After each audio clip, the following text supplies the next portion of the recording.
The Telegraph, a UK newspaper, has came out with a report with the news about a whistleblower from BBC Arabic talking about the anti-Israel bias BBC Arabic, but even BBC itself has against Israel. So we'll go through the article or through the points the article has made, and many of these things are things that we have called out already, but there's a few, I think, standouts that are still good to cover, and again, not surprising. Welcome to the Daily Objective. Joining me today is Alex. Alex, thank you for joining me today. And, I guess we could start with, are you surprised that there is a bias against Israel in BBC? Am I surprised? No, no, not at all. But what I am surprised at is kind of how blatant they have been. It really takes quite a lot of confidence, I think, and I would hazard a guess that the BBC is engaged in a very pernicious kind of experiment of groupthink. Like it feels to me that no one kind of has stepped in, like no grown up has stepped in and said, aren't we betraying some of our core journalistic principles here?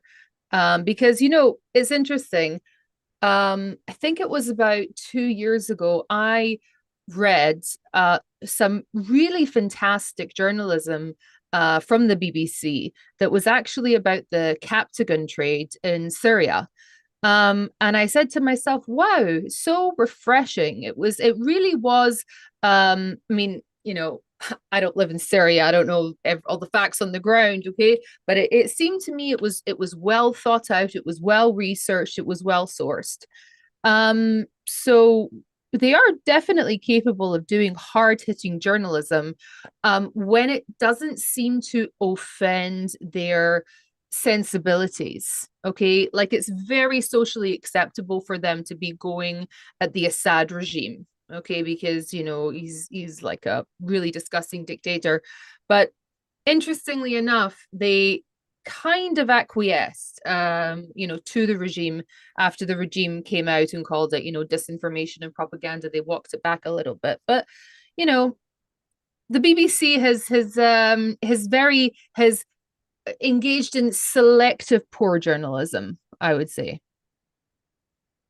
Yeah, and I have actually the exact same feeling from my local newspaper in Slovakia, where a lot of their coverage on the Ukraine issue, for example, is great. The criticism of the current government is great. And then whenever it comes to Israel, it's like these people like turn off their brain almost. It's like it completely, everything changes. They accept they oftentimes accept the same kind of criticism they would have to like Putin's regime, right? Like spreading Putin's propaganda or things like that. They can call that out, but somehow when it comes to Hamas or when it comes to Palestinians, somehow they cannot no longer see that. They no longer see the same thing. So yeah, I mean, we can. And there's so many things to go through. We can start with I mean, let's start with the Hamas numbers specifically. I think this has been a long-term issue, and here are the facts about like Hamas numbers. They are just made up by Hamas. We Many people have found inconsistencies. We've done episodes about how the numbers don't even make sense, like statistically, like they are manufactured, they are picked. I think there are a few instances where people were like revived from death because basically Hamas reports specifically they report the full number and then they report how many women, men, and children died. And there was an instance when they over-reported certain genders, meaning a certain amount of people would have to like come back to life to base for those numbers to make sense. And there's many things like that. Now, when it comes to the reporting of the numbers, the UN itself just takes it uncritically. The United Nations Coordination for Humanitarian Affairs, they have a website for it, they have a nice graphic, and they simply republish the numbers from Hamas. Another thing is that Hamas, of course, doesn't differentiate between combatants and civilians. It just says that it's just one number. Now, many news simply reprint those numbers saying, well, this is the number we have. And sometimes they might say like, okay, this is from the Hamas-controlled ministry, the Gaza Health Ministry. But the fact is, the number is published, and that number is repeated, and then that number is used to make more propaganda, like the Lancet, for example, where they took the number, basically just added a few hundred thousands to it and said, this is the new number. From the last year, if people remember, 196,000 Palestinians have died. And then that number is repeated. So, yeah, I mean, Alex, what do you make of this? Yeah, even when it is credited, which I think BBC sometimes does, they say this is a Gaza Health Ministry. But the fact is, like, you might as well say, okay, this is a propaganda number, but we are still going to publish it, like, because that is Yeah. what is happening. Yeah. Well, I think as well, it's always going to be a problem when you have journalists on the ground in an authoritarian regime where they are feeling the threat of violence. Your reporting is always kind of going to be skewed by that. Okay. And that's always going to be something that's in the background, that you're constantly sort of self-censoring. But and the BBC seems perfectly capable of conveying this in certain situations. For example, when it's talking about the Islamic regime, of course, not in the context of Israel, but in other contexts, it does have an ability to convey the fact that yes, we're unable to report certain things because we don't want to get kicked out of Iran, basically. But when it comes to Gaza, why would we question these people? Why would we second guess them? Whereas everything the United States says or Israel says or any kind of Western ally, that entire narrative is just complete nonsense, and we have to question it over and over and over again. And I take great offense at their translations from Arabic. They are constantly, wow. I mean, they are constantly rewriting in some sense, in some ways, the subtitles. Okay, they're like, okay, we understand that you've said the Jews, but we're going to translate it to like the IDF. Okay, it's like they're whenever they're talking about their glorious shaheeds and their glorious martyrs, it's my 13-year-old son who was just randomly killed. I mean, really pernicious translations, which create an alternative reality for a Western audience. Okay. And it's, under any other circumstances, they would have had their their funding pulled. Imagine if the BBC went down and interviewed a bunch of Russian soldiers and just made it up, just blah, blah, blah, blah, blah. It would be an absolute scandal and outrage. And yet we see these things night after night after night. Yeah, I mean, you mentioned Russian soldiers who could be interviewed, but if we go to BBC Arabic, they've interviewed people who, there is one man who said Jews should be burned as Hitler did. This person has appeared on BBC Arabic 244 times in 18 months.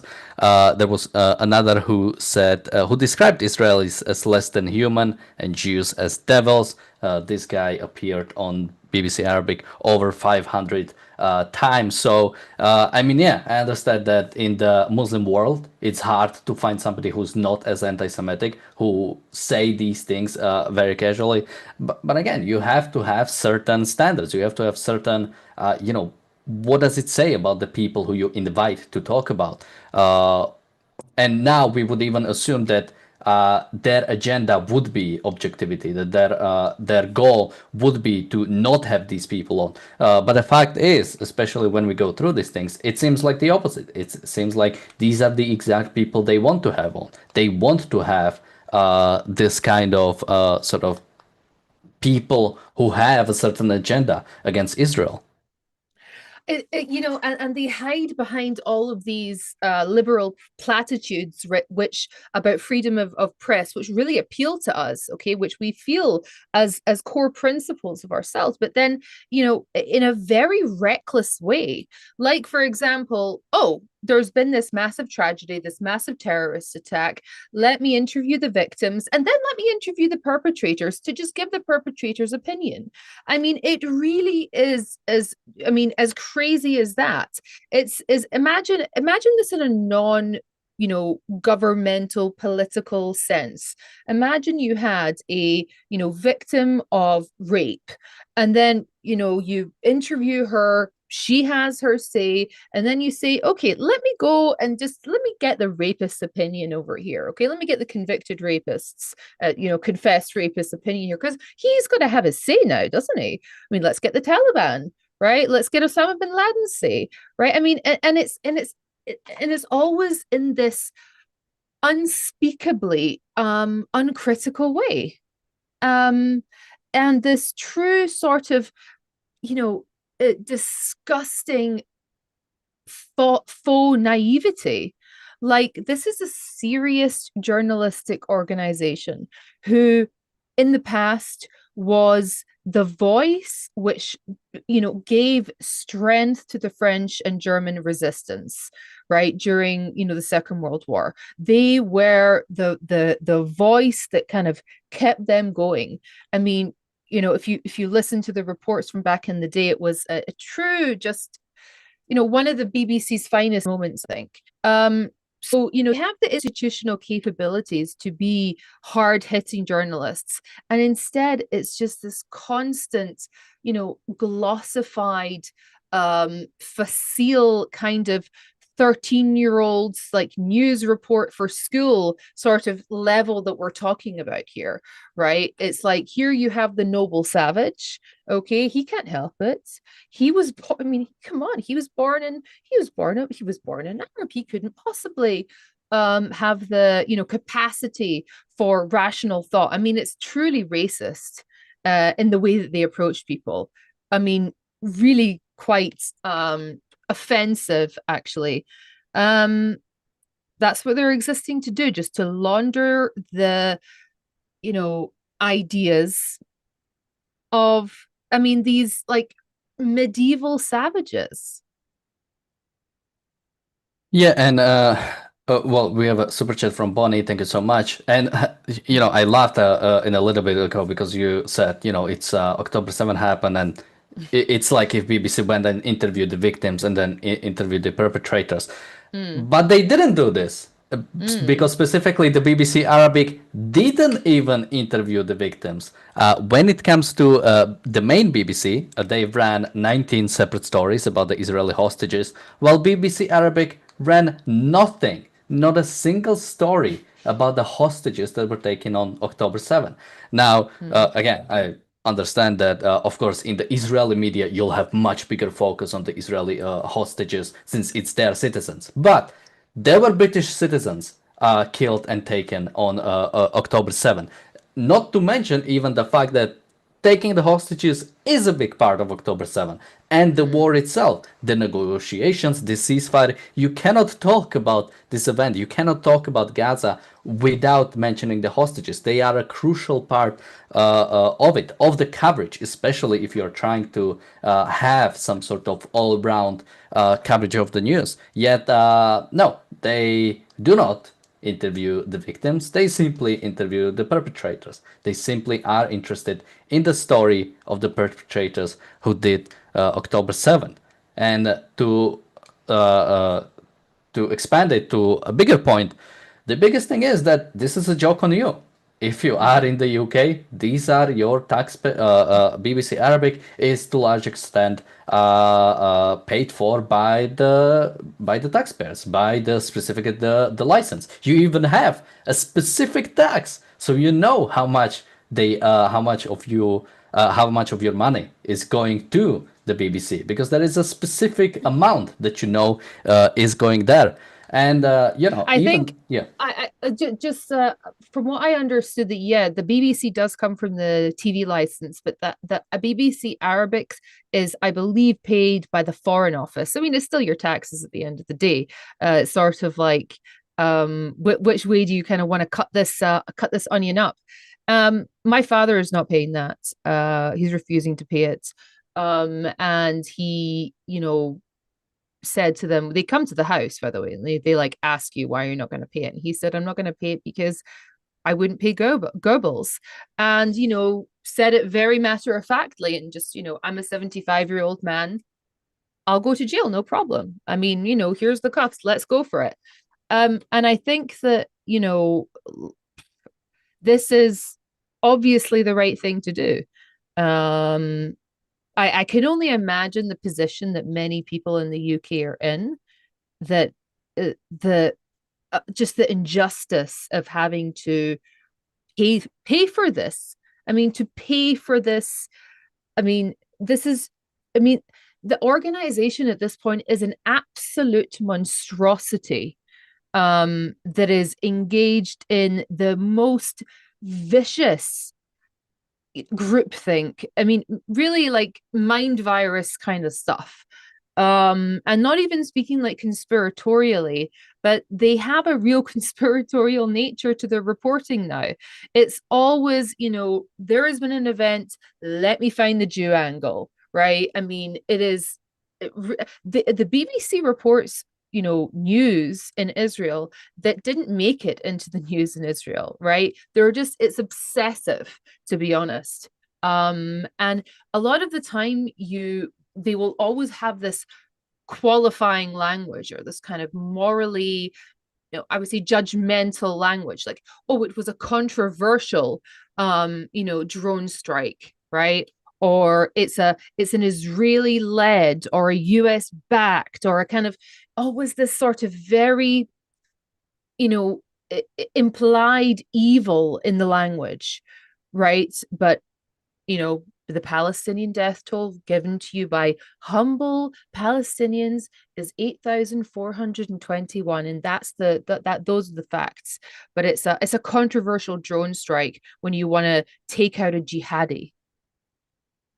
Yeah, I mean, specifically with that, the sort of the way Hamas or Palestinians or any other organizations, including Hezbollah, are quoted in the region. So, if you remember the story of the Yazidi woman that was rescued by the IDF, the Oh, way BBC Arabic has reported on this is they said, Israel says Yazidi prisoner returned to Iraq after 10 years in Gaza, but also Hamas tells BBC Israel narrative is fabricated, in quote. So this is the reporting, right? It's Israel says this, and Hamas says that. With it's just two organizations, two states telling you something. I mean, what is even the point? Like, what is even the point yeah. of running this story? Like, what are You you know, supposed I like?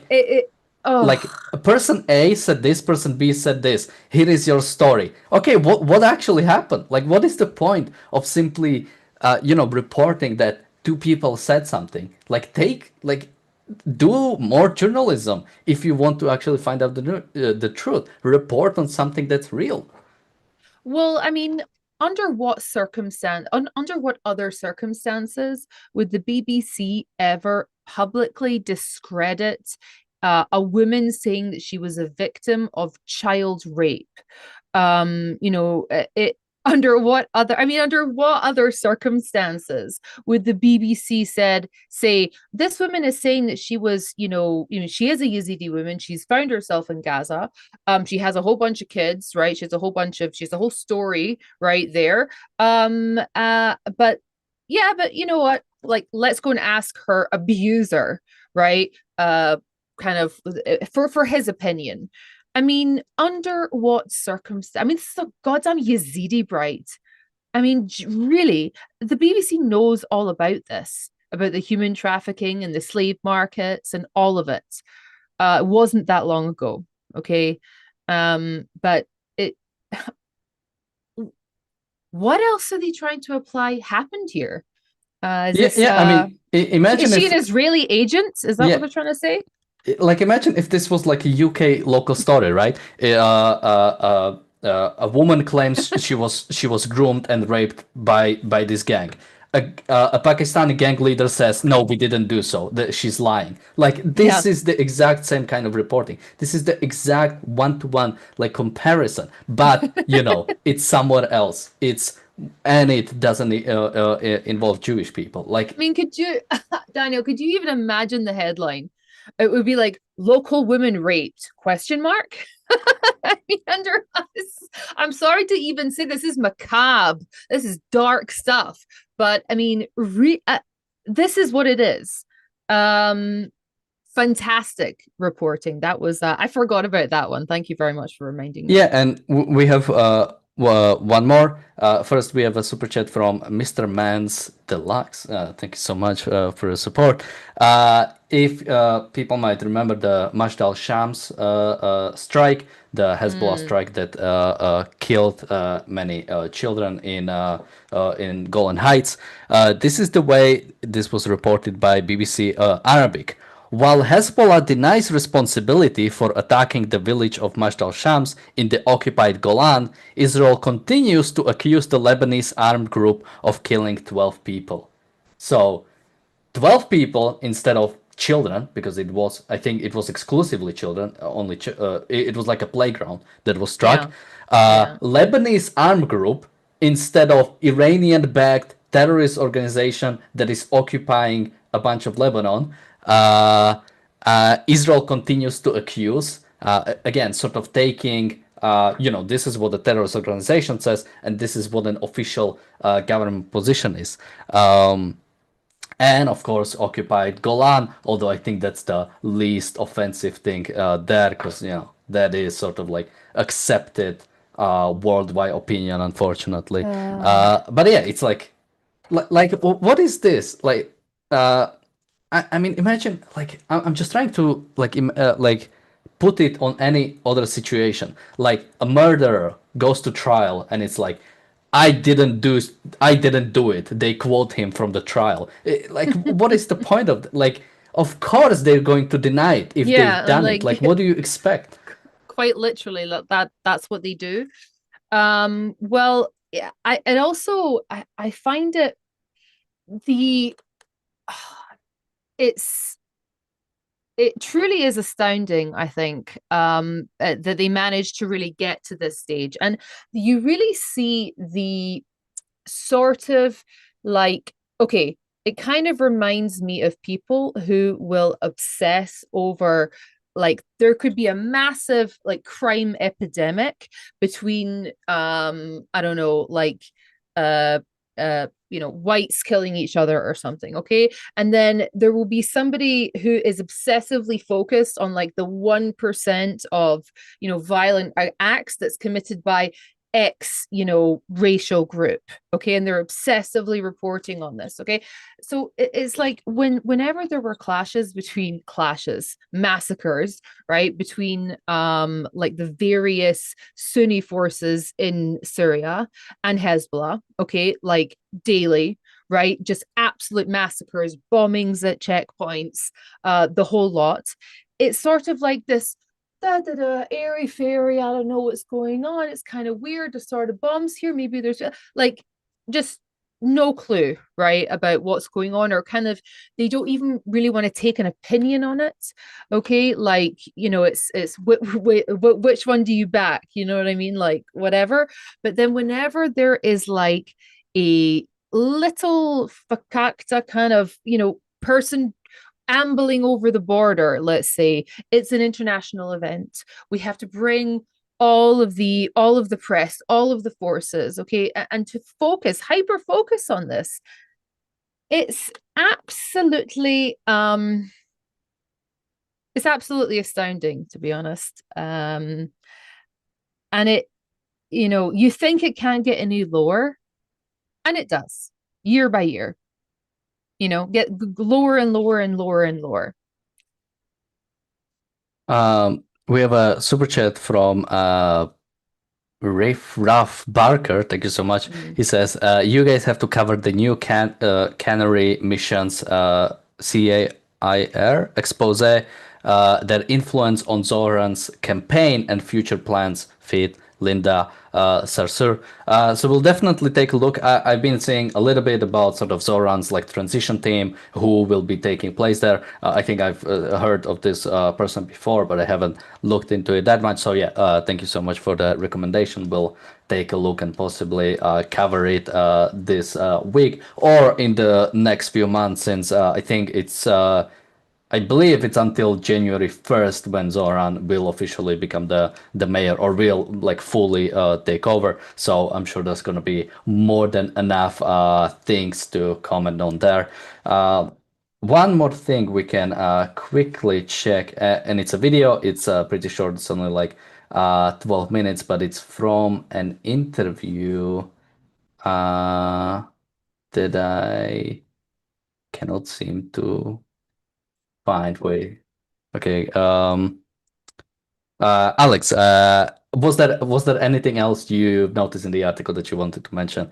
No, I really want to kind of take everybody's minds back by about, 12 or I want to 13 years. So what the BBC succeeded in doing is you know, reimagining the Arab Spring in its own image. Okay. It was these romanticized pictures of the brave, democratic pioneers that are fighting, these oppressive regimes, and it was childish in so many ways, and it created. I mean, you remember Tajir Square, right? It created this absolute um uh kind of Pollyanna-ish version of reality, right? What was the Arab Spring? Okay, if you would have watched the BBC during that time, you would have believed it was a couple of, like, plucky, democratic, Jeffersonian, like, rights respecting individuals fighting against big bad Mubarak. And instead, what did they do? They glossed the image of the Muslim Brotherhood, okay, and presented this fascistic Nazi organization, as if it really was, these brave noble savages, fighting against the colonial history of Egypt.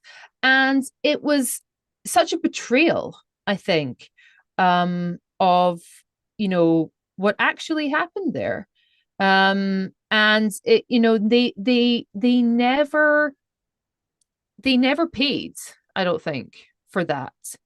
Okay, like, because it caught. I mean, if the BBC is an influential organization, and what it did is that it gave legitimacy, them together with CNN, right? It gave legitimacy to this, fascistic revolution, which inevitably has led to like the complete plundering of Egypt and a subsequent revolution 2 years later, and a junta basically been installed.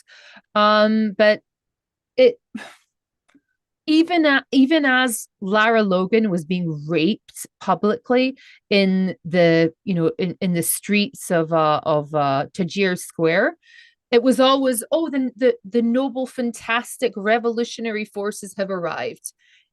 Praise the Lord, praise Allah, praise Obama. And it that to me was the quintessential betrayal. Okay, all the rest of it, it's their own anti-Semitic mind virus that they've completely given into. Yeah, I mean, even sort of like describing it as Arab Spring, right? Which is usually spring is the way it's viewed in Western nations. It is sort of like pro-democratic, or I mean, oftentimes anti-communist, oftentimes anti-authoritarian. Yeah. And I think the description of the Arab Spring came from the West. It was sort of like Yeah. outward, like us describing that, which again, it's not even like if you ask the people on the ground if what their thoughts on what is going to be, or especially in a country like Egypt, right? Mhm. It wasn't that. That was not the point. Well, I mean, obviously, if you're the BBC or obviously if you're, Obama, right, you're calling up, like-minded individuals, Western people who are living in Cairo, who are professors and, journalists and people of that ilk. And they're getting this kind of, oh, yes, it's a wonderful democratic la la la la la. But then they're just completely not talking to what they call, the Arab street, completely not telling that side of the story. And Lara Logan was, I think, high on CNN supply, and she went out and just kind of, oh, we're here for the to celebrate the revolution with you. Rapes with her raped by about 100 men on camera, right, for I think it was like 40 minutes or something, you know and I'm not blaming her, right? I think that she believed the bullshit as much as anybody else. Now let's take. I found out. Let's take a look at one more video. I think this is from the BBC directly. It's just 15 seconds. So the UN Humanitarian Affairs and Emergency Relief Coordinator, Tom Fletcher, told the BBC this morning that 14,000 babies could die in the next 48 hours if supplies don't reach them. Is he right? So I cannot remember the actual. I think is this the spokesperson for the? Yeah, it's the UN representative. Oh, That's UN the yeah, representative. Okay, thank that's you. poor guy. Uh, No, really, this uh, guy's a victim. Yeah, and so the way this is asked, right? So this guy Fleischer comes up with this number: 14,000 children are gonna die in the next 48 hours. Nobody clarifies it. Everybody takes it on its face value. He then goes and says pretty much that he made it up. He had or I think he took it from somewhere, but it was like grossly misquoted, or he like misinterpreted it in like gross way. And now somebody asks you that. Like again, it's like me asking Alex. Somebody told me that you stole $1 million. What do you say to that? It's like, what am I supposed to say to that? Like, what is this what is this reporting? What is this source? Just because, I mean, I don't know if this is even the bigger blame on BBC for like reporting on it, or for the UN for having somebody like, by the way, the guy is still in his position, of course, or somebody like saying that and getting away with it. You can just like make stuff up and nothing happens to you. Yeah, I mean, absolutely. Why not? So this is the name of the game. Because I mean, how many times have the BBC had this sort of breaking news story that they just immediately went to the press with? And then, it ran for hours and hours and hours, a day. And then they kind of came back and said, oh, yeah, we got that wrong. Yeah, it's total garbage. Yeah, we're sorry. It's like, you're sorry, are you? Really? Just that's the way it goes. Yeah, I mean, we never could have verified the facts. It's not as if we're one of the most powerful news organizations in the world with sources everywhere and basically unlimited funds. No, we couldn't have possibly confirmed a couple of sources.